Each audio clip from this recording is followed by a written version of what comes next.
My name is James. That is Jonathan.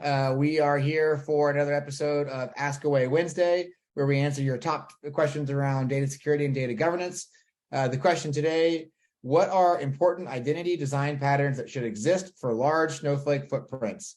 And I'm going to change the question in real time. I think I'm the one that wrote it anyways, but just for any Snowflake deployment, and small or large.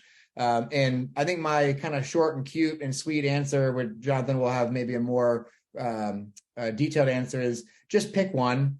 You'll maybe have 2 or 3 different groups competing for what this solution should look like.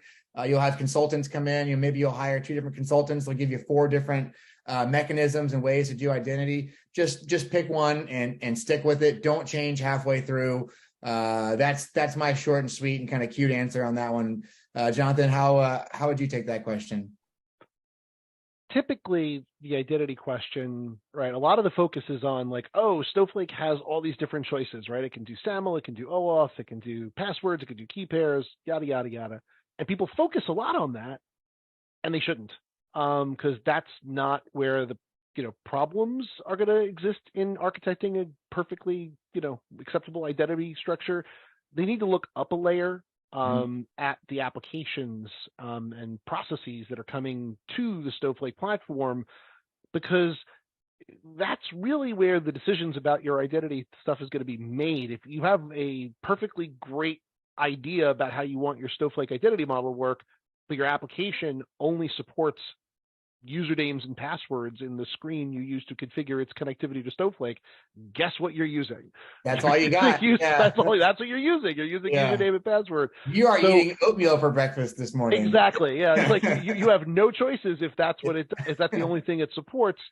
So I always encourage customers, and this comes up all the time, right? You got to look a layer up, because that's where the real requirements are going to be set. And if you really super hate some of the things that are required from there, then you got to ask some hard questions, right?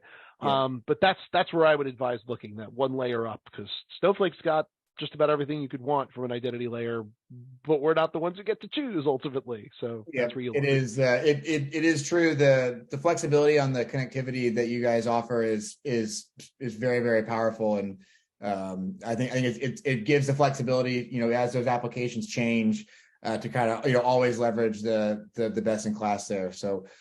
Great. Well, thank you, Jonathan. Hope that answered the question for the folks out there. Stay tuned for next week. We'll be back with some more questions around data governance, data security. Thank you very much.